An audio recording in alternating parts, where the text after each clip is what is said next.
Hi friends, I'm Kendra Winchester. Welcome back to the corgi chaos that is my channel. I know you've missed it. But today I'm going to be talking about all the books that I read in September for my first wrap-up since I returned to BookTube, so that's really exciting. There's all sorts of things to talk about. And Dylan is destroying a toy. So Gwen is on the other side of the room destroying a toy. Yeah, I don't have the heart to take his toy away from him. I never have, really, so welcome. Some things never change.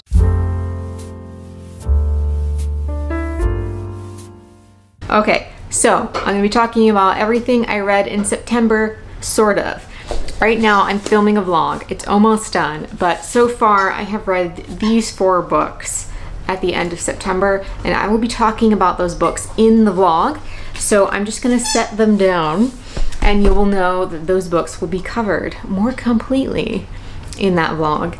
Today I'm gonna be talking about all the books that I read for other things or just for funsies. And we're gonna start by talking about the books that I don't have in physical form, because as always, if I don't start with those, I will forget them by the end of the video. You know, acknowledging our own struggles is important to accommodating them.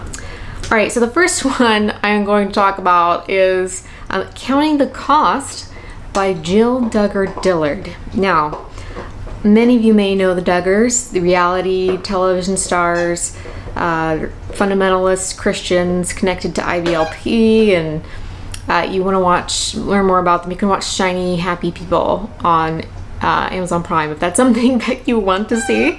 But I wanted to read this because I grew up watching the Duggars. I also grew up in a very conservative household, and let's just say the last like a decade of chaos that has happened since then. There's a lot going on with the Duggar family, so I wanted to listen to her memoir and kind of just, I don't know, absorb it. It's always interesting when a piece like this comes out, and yeah, she has a lot to say. So what did I think of it? I think it's very interesting. You know, she's telling her story. She's telling her story of what happened with her, and she sets very clear boundaries about what she's willing to talk about. And she really describes the slow, like dissolving relationship that she had in particular with her father, and how that did not go well. And her realizing that the kind of faith that her parents subscribe to is not great. So really only read it if that's something you're interested in. I'm not going to recommend it for the general public, but if you want to know more, I feel like she does a great job with giving us an insight into what it was like being a Duggar kid. The 4 other books that I don't have in physical form are the Small Spaces Quartet. So that's Small Spaces, Dead Voices, Dark Waters, and Empty Smiles, all by Catherine Arden, who you may remember as being the author of The Bear and the Nightingale, which I did not connect until I picked these books up. A friend from one of my writing groups recommended them because we both share love of middle grade horror, and this is a delightful series for middle grade kids. It really starts by this girl. It starts in the fall. Every book is a different season. So we start in the fall. I believe she's like in 6th grade. She doesn't want to go on this field trip to a farm. And there's this girl who cries on the bus, and there's this jock guy that keeps trying to be friends with her. She's not interested. But on the way back from the farm, the bus stops and the creepy bus driver says, "Run or bad things will happen," essentially, to paraphrase. And so she does. So she, the girl who cries, and the jock guy all run off the bus. And before they know it, all the kids from the bus just disappear into the mist. And so that really starts their like 4-book journey. The second book is in winter at this creepy hotel, like right out of The Shining. And then you have this summer boating situation on this lake. And then you have like this creepy carnival. I really enjoyed the series. I feel like the last book did let me down a bit. I was, you know, the author set up something really big at the end of book 3. So we go into book 4, and I'm ready for this big reveal, this final like giant puzzle, because their enemy is the Smiling Man, essentially. And so the Smiling Man sets up these puzzles for them, like every book. It's like the whole thing. And the last puzzle, I feel like it ended so quickly, and at the very end, I really hate this resolution, and I can't tell you what it is because that would spoil the whole book series, but I really disliked the choice that the author made in a certain way at the very end of the book. I think they're a great series for middle grade, and again, I'm not the target audience, but they were a lot of fun, but I will say I was frustrated by the end of the book. I still think they're worth reading, but yeah, I was slightly annoyed, shall we say, at that. Everything else I have in physical form, so we will put aside my beloved Hobonichi. I just received my box for 2024 of my planners. Very excited. Anyway, I'll talk to you about that later. First, we're going to talk about the books that I read in physical form, which are sitting here on this little poof. I bought these pillows for the corgis, but they have yet to actually accept them as something they want. So I will use them while sitting on the floor. I already talked about this book, so I'll talk about it briefly. This is Jen Campbell's new poetry collection, Please Do Not Touch This Exhibit.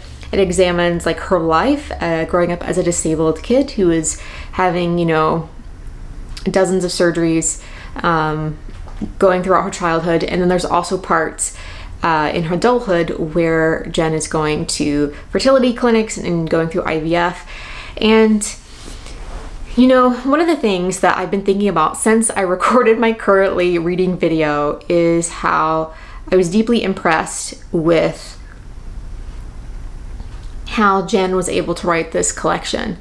Up until I started working on some things recently, I hadn't really pulled out those boxes that I had shoved my emotions into, for lack of a better term, when I was a kid. Like, so I'm going through all of these like journals and photos and stuff of me being a kid to write about growing up as a disabled kid.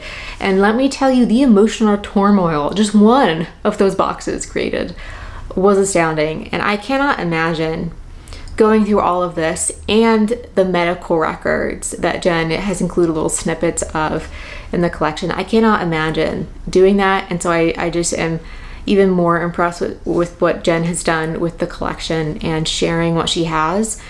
And she's just very skilled at, you know, putting these poems together and creating just these incredible little snippets into what it was like growing up as a disabled kid. So I really connected with that, and it kind of reminds me all the I don't know, disabled kids are tough little cookies, you know.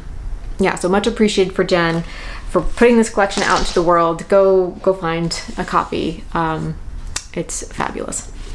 I read a couple books for Read or Dead. So I freelance with some podcasting things, and so I actually now am a co-host of Read or Dead, Book Riot's mystery, thriller, and horror podcast, and so I read a couple books for that. So one of those books is Catherine House by Elizabeth Thomas, and this features a protagonist who has been accepted to this school, and being accepted to this very prestigious school of Catherine House, you will have all of your like room and board and tuition paid for if you get in. So our protagonist has gotten into the school, and now she's like going through the motions of starting her classes and doing all these different things. But there are some secrets in Catherine House, and those are, I mean, it's super creepy. But one of the things I found very interesting, you know, is that the students in this university are not allowed to go off campus. They can't hear from families. They can't check out the news. They're purely just isolated on this campus. And so we as readers are isolated on this campus as well. We have no idea what time period really this is. We don't know where it is. I think it said rural Pennsylvania in the description, and I didn't even remember knowing that going into this book. So it's a very creepy but deeply impactful book. I was frustrated with this book the entire way through because it felt so claustrophobic. We never knew what was going on, and the protagonist never asked any questions. She just went along with it. And that really, I think, is something that the author is playing with, is that, you know, the protagonist was, you know, happy to just go along with it if it benefited her. If this system set up benefited her, she wouldn't ask that many questions. but when things started to go wrong, that's when she started asking questions. And I thought that was very interesting. I ended up finishing this book at 2 a.m. in the morning, and I actually found like my eyes watering up at the end of this book, which I did not expect. But I feel like if you have had a college experience or you felt isolated and claustrophobic and really trying to come out of that, I feel like you will deeply connect to this book. I feel like high school boarding school students might also connect with this book, but it's just a wild ride, but frustrating and claustrophobic. So enter at your own risk. One of my favorite books that I've read recently is The Good House by Tananarive Due. And this is a book about a Black woman who has inherited this house, the Good House, and she has kind of returned home. She and her husband, who they're separated. They've been separated for several years, and they, you know, meet up at this house with their son, and they're about to have a July 4th party, and then they have the party and something terrible happens in the house. We fast forward a year or two later, and our protagonist has now decided that she most likely wants to get rid of this house. She wants to sell this house. So she takes one of her clients. She's an agent in Hollywood. So she takes one of her clients, her best client, a very up and coming actress, to the Good House.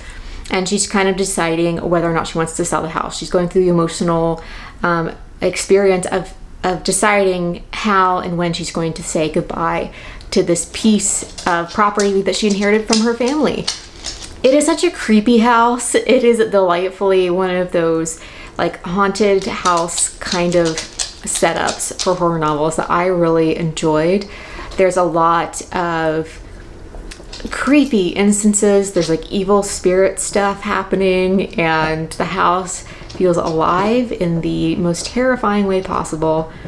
This is an incredible book. It's very long, but I loved it. It was just phenomenal. And I feel like this is the kind of horror novel that really is just perfection. There's so much depth and complexity to it. There's a lot of discussions around race and identity, motherhood, inherited family trauma, what that's like, and it's so good. It's so good. So I don't want to say anything else about it. Like, I could describe all the cool things that happen in the book, but I don't want to give you any spoilers because I went into this book knowing nothing at all.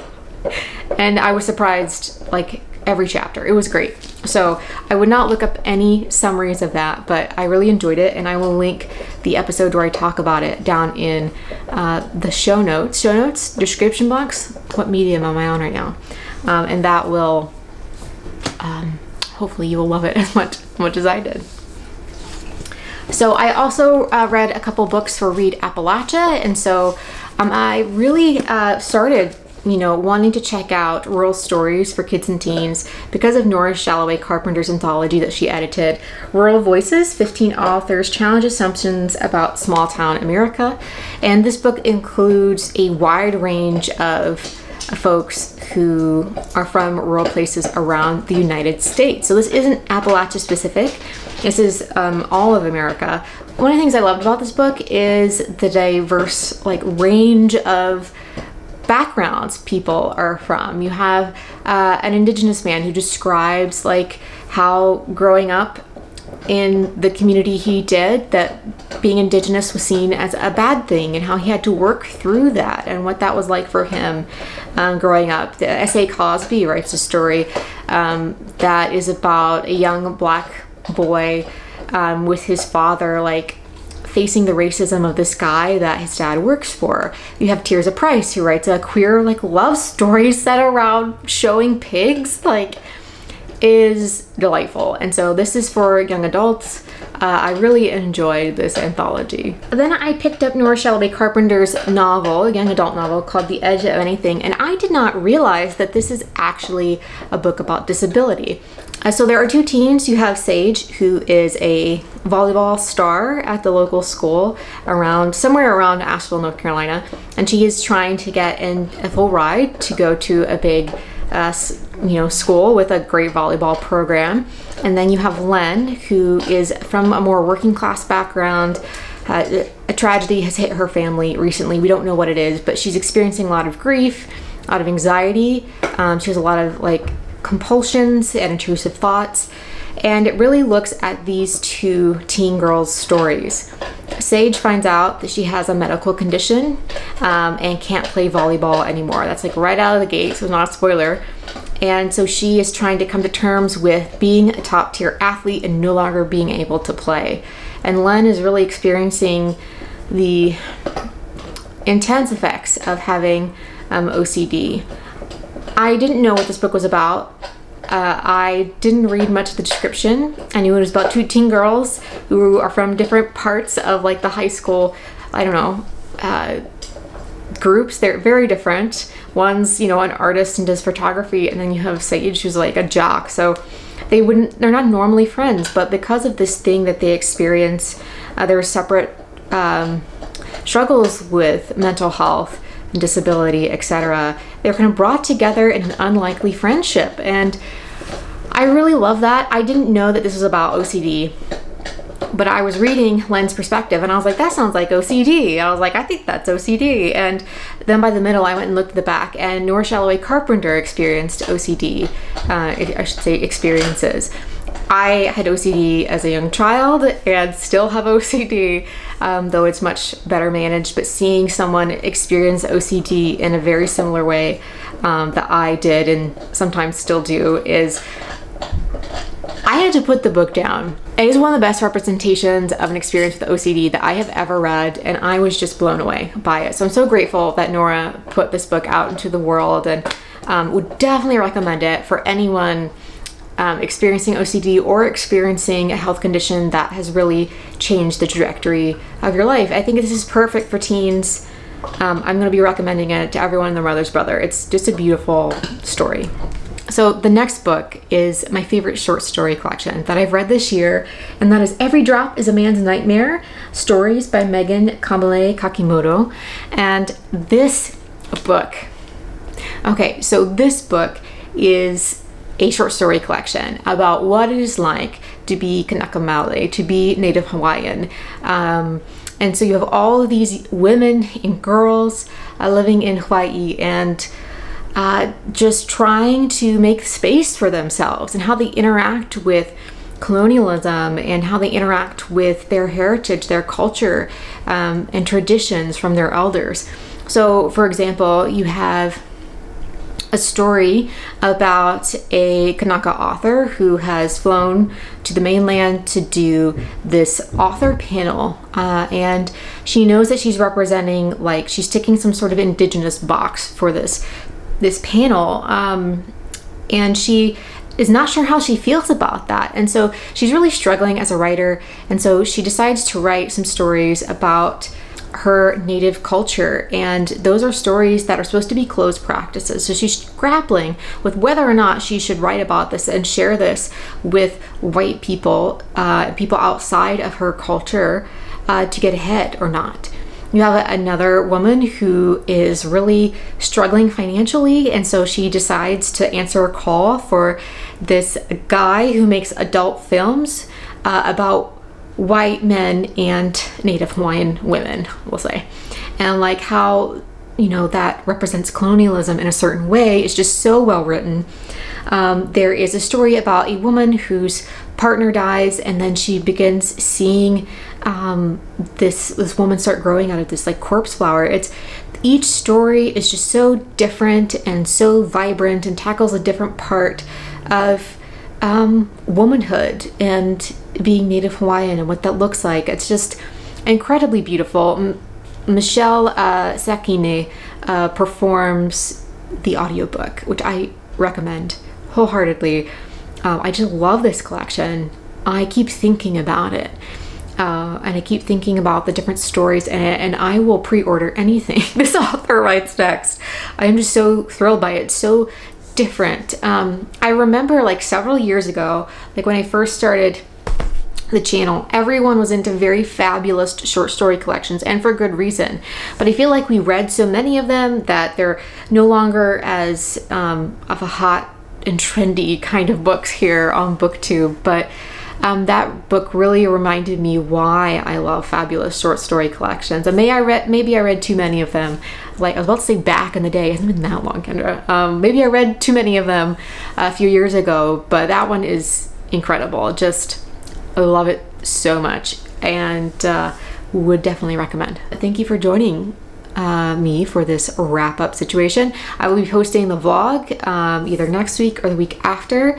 I want to finish one more book before I put it up, and I have been a bit behind, so we'll get there. But all right, I'll see you in the next one. Bye, friends.